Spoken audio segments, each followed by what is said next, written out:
Right, so you can see the main body of the caliper now, where the bore for the piston is. Quite clean. This is nice and shiny, and the actual groove where the brake fluid seal sits is fairly cleaned out, and the piston itself is not too bad. Actually, couldn't really get those outer bits off with a sort of I suppose, a relatively slow-moving circular wire brush.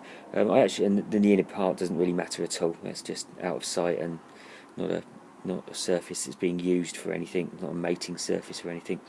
So what I did is I got my bench drill out there, thus, and I used this rotating wire brush, so that went down into the bore sort of just quite nicely. So I'm not too worried about it being a bit abrasive.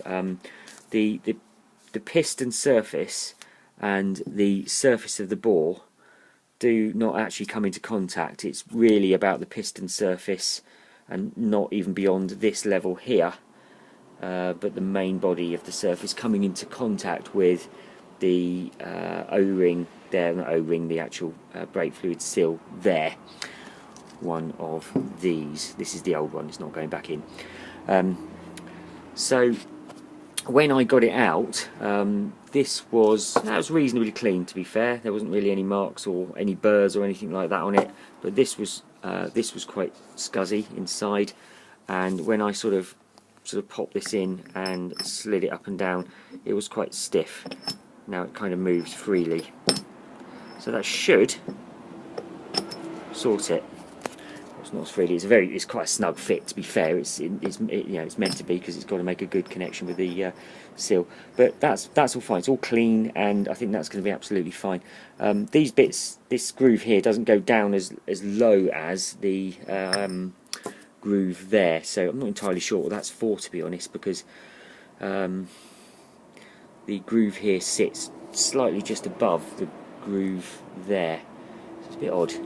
Anyway, just the design of it, and I think the diameter of that very sort of end is just slightly smaller than the diameter of the piston too. So yeah, I just think that's the sort of the end flanged piece that's designed to push the pad and nothing more really. It's not particularly you don't need to be too concerned about that bit.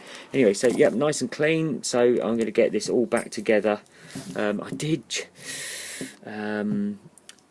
put some brake cleaner through the banjo connection bolt hole there, where the main fluid sort of comes in and out, and that's the hole where you bleed it from. So I've taken the bleed nipple out and I blew that through with brake fluid, and my word, some crud came through that tiny little hole there. Can't see it because my finger's in the way. Tiny little hole there. I'll just get my finger out of the way, shall I? The smaller of the two anyway. Yeah, so that was obviously some crud in there. So I think once I've got this all back together and back on it, this one should be okay. So I'm quite interested to see what the other one looks like, because I think that's going to be slightly worse for wear. Maybe not, but I hope so. I hope so, because that will sort of tell me that's what the problem is.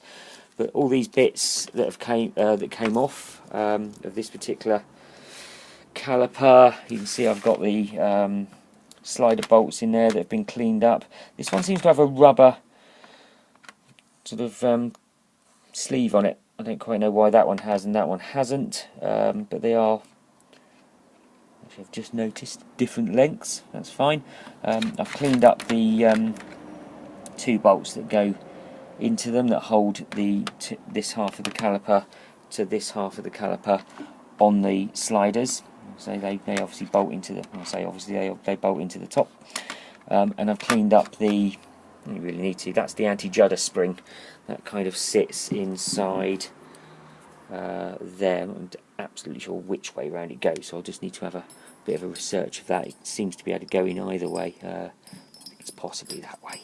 Anyway, that sits in there because the pads sit on here, and the only thing that really keeps them pads firm is this spring. So it's an anti-judder spring. It just means it gives the pads a nice tight fit, sort of that way. They obviously fit tightly that way, but it gives them a nice tight fit that way, pushing them against the calipers with a bit of spring pressure. So it's an anti-judder spring. It just stops them from some wobbling around or juddering under operation, and that kind of thing. So you just need to make sure that goes back in. Anyway, there you go. So that's all done. Just need to put it all back together. Shouldn't take me more than a few minutes. And I'll use a new one of these. You can see I've got the pack there. A new outer boot, because that one's okay. And I know on the other one it's definitely split, because I could see the split looking at it. I'll use 2 new slider pin rubbers. I'll use 2 new of these sort of squash washers, and I'll use the new bleed nipple and sort of cover, dust protector, whatever you want to call it. Anyway, so that's all new. Those are basically all the bits that are in the kit, times 2. And that's it really. So that's all cleaned up, looks all pretty nice, and I shall get that back on the bike and get the other one off and have a look at it. I'm just going to give these surfaces a bit of a clean up. I can't remember which way these go in, but they are, you know, you do get different sets of brake pads for different bikes. Obviously, that's saying, stating the blooming obvious. And they're not always interchangeable. These are completely interchangeable, and so which means they're going to go back on randomly unless I can figure out which one of these. That one's possibly, actually, I would suggest the one that went against the piston. Oops, hang on, there we go. Hence the sort of ring of the O variety, mirroring the head of the piston there, or the aperture of the piston. So yeah, I think I'll take a punt and stick that one on the inner side. Anyway, that's that really. I did clean this through. This is the banjo bolt, so you can see that's where the fluid comes through. Let me show you on the bike. So when the fluid comes down the pipe, it comes through this, hang on, sorry, this banjo connector here. I guess because it looks like a little banjo. And you can see there's a hole in there. Not sure if that's going to give you a clear picture. And then when you put the bolt through the banjo unit, the fluid comes through there and then out through there into your brake caliper. So you need to make sure that's cleaned through. You can't see any light through it, but I can tell you, when I put a rod down there, which I use for cleaning, it's a little specialist set of rods that you use for cleaning carburetor venturi of all varying sizes, it was clear as anything. There was literally no grit or rubbish in there at all. You could see the rod as I popped it in that hole there.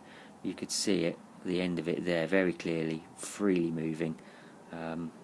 There's nothing in there untoward or of any concern, so it's all clean. So that will simply go back onto the caliper. So that's it. That's all cleaned up and ready to go back together with half of this kit. So I'll get it back on the bike and then I'll show you the other one. See you later.